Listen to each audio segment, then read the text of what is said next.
Hello friends, তোমরা সবাই কেমন আছো? আজকে আমি লাল শাক ভাজা বানাবো। তো দেখো আমি কিভাবে লাল শাক ভাজা করি।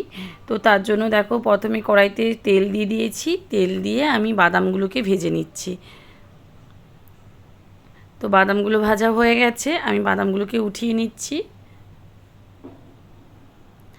1 মিনিট মতো ভাজলেই ভাজা হয়ে যায় বাদামগুলো, খুব একটা বেশি টাইম লাগে না।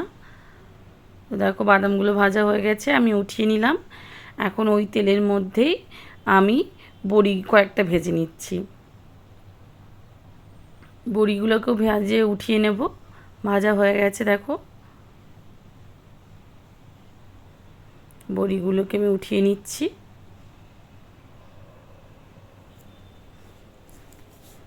এই লাল শাক ভাজা দিয়ে গরম গরম ভাত খেতে কিন্তু খুবই ভালো লাগে। তো দেখো আমি ওই তেলের মধ্যে কালো জিরে আর শুকনো লঙ্কা ফোড়ন দিয়ে দিলাম, দিয়ে আর লাল শাকটাকে আমি দিয়ে দেবো। এটাকে আমি আগের থেকে ধুয়ে কেটে রেখেছিলাম, সেটা দিয়ে দিচ্ছি।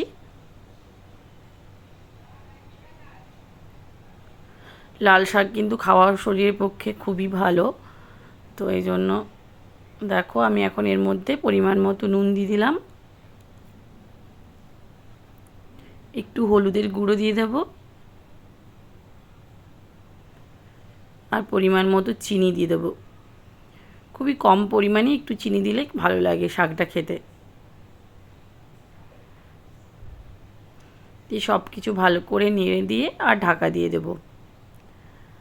ঢাকা দিয়ে 5 থেকে 7 মিনিট মতো রাখলেই লো ফ্লেমে এটা হয়ে যাবে। তো দেখো সেদ্ধ হয়ে গেছে শাকটা। তো এখন আমি ভেজে রাখা বাদামগুলো দিয়ে দিচ্ছি, ছালটা ছাড়িয়ে নিয়েছিলাম।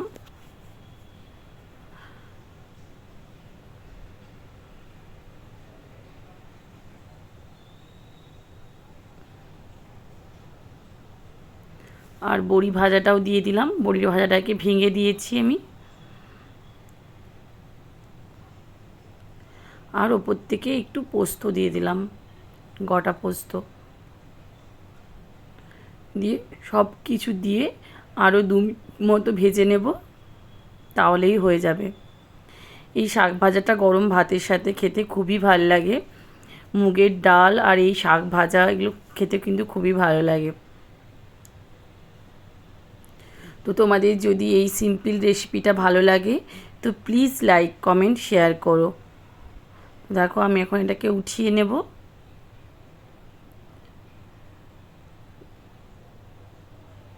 দেখেছো রেডি হয়ে গেছে। তো চলো আজকের মতো এই পর্যন্তই।